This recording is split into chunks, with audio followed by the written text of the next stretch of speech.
Bonjour à toutes et à tous. Pour cette nouvelle vidéo du mois, nous la tournons en cette période à nouveau de canicule et pourtant, un certain nombre de nos responsables politiques s'amusent à détricoter systématiquement l'ensemble des mesures pour encourager et promouvoir la transition écologique. Comment réagir par rapport à ce recul écologique qui est quand même extrêmement préoccupant? D'abord, il faut évidemment se battre contre l'abandon de ces mesures ou le détricotage de ces mesures. Je suis d'ailleurs un peu étonné que personne n'appelle à manifester, par exemple, pour la défense de la transition écologique aujourd'hui, alors qu'on voit bien qu'elle est menacée de toutes parts.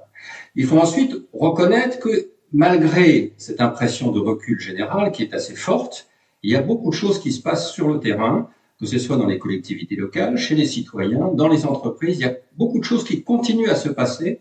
Nous avons eu il y a quelques jours un webinaire avec Mélanie Cosnet, que vous connaissez, qui a été membre de la Convention citoyenne pour le climat, qui est maintenant maire d'une commune de la Sarthe, d'une petite commune, et qui nous disait à quel point beaucoup de choses se faisaient sur le terrain sur la transition écologique. Donc, il faut garder l'espoir, garder l'optimisme dans ce domaine.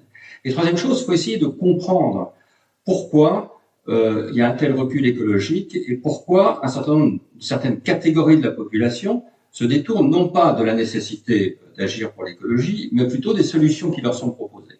Une des raisons, c'est ce qu'on a appelé dans une note de la Fabrique écologique, l'existence de prisonniers écologiques, c'est-à-dire de personnes qui ne peuvent pas, qui n'ont pas les moyens de s'adapter en fonction des réalités écologiques.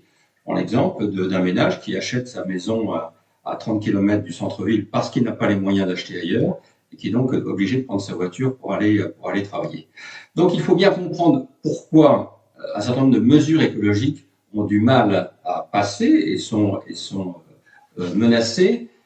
Une des raisons, c'est qu'on ne pense pas immédiatement amélioration de la vie quotidienne, sociale et écologique.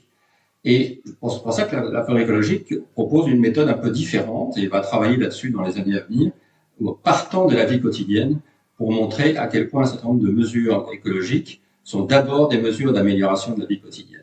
De ce point de vue-là, nous sortons une note importante sur la gouvernance de l'eau. Nous avons publié un décryptage sur les risques d'accidents dans la production d'énergie. Tout ça pour alimenter les débats sur le fond, éviter les fake news, essayer d'avancer plus vite et plus fort pour redresser la barre. Voilà, la Fabrique écologique est dans sa mission et je pense que vous pouvez tous venir d'ailleurs pour venir travailler avec nous dans ces domaines. Merci à vous et je vous souhaite un excellent été, plein de bonnes choses et bien retrouver vos familles et bien vous reposer dans cette période estivale. Merci.